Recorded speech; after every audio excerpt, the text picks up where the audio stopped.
What's up, y'all? It's your boy AJ, and this is AJ Reacts 2, and today we got another ranking video.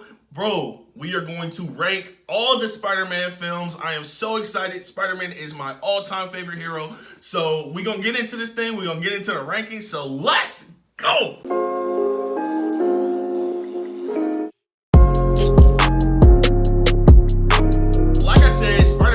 All-time favorite hero. It is the reason why I got into superheroes in the first place. And yeah, so let's get into this ranking. Number one on my list is gonna be Sam Raimi, Spider-Man 1, Tobey Maguire.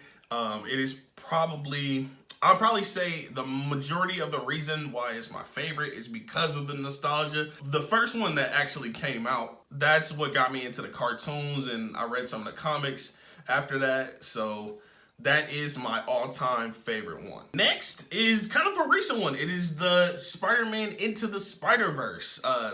And it's just crazy because like so many years down the line, a Spider-Man comes out and it's fresh and it's new, and it's kind of changed the game for Spider-Man, period. Introducing this multiverse of characters, and it just, you know, it was mind-blowing, and the way it was executed was so awesome. And I talk about it in past videos, so I'm not gonna get into it like that deep, but it was a great movie. Number three on my list, Spider-Man 3, actually. And this is a huge movie. It's very controversial. It's huge amongst fans, and I think a lot of people they can't really deal with Topher Grace's Venom. Topher Grace's Venom wasn't great. I can admit that. The dancing scene, nobody really wants to talk about that.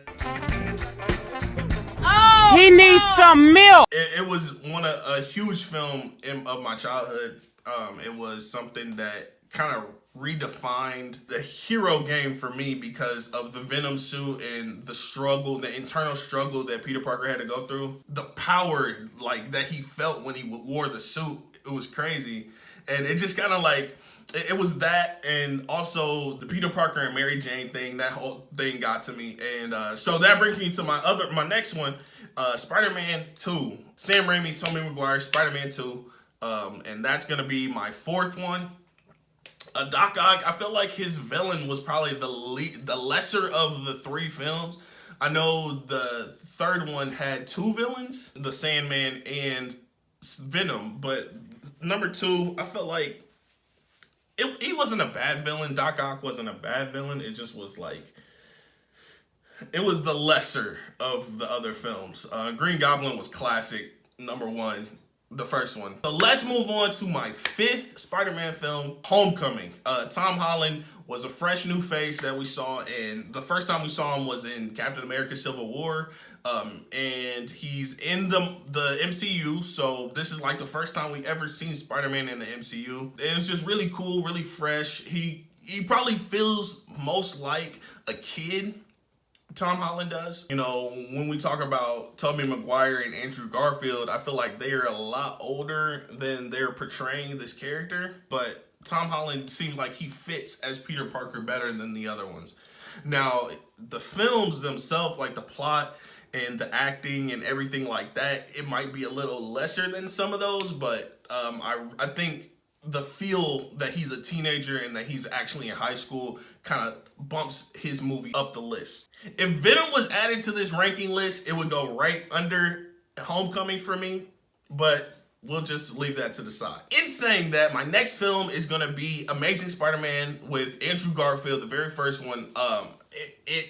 It was new from, it was something, what do I want to say about this film? It was something different than Tobey Maguire's film. They wanted to separate those two, so they kind of changed the name, changed the actors.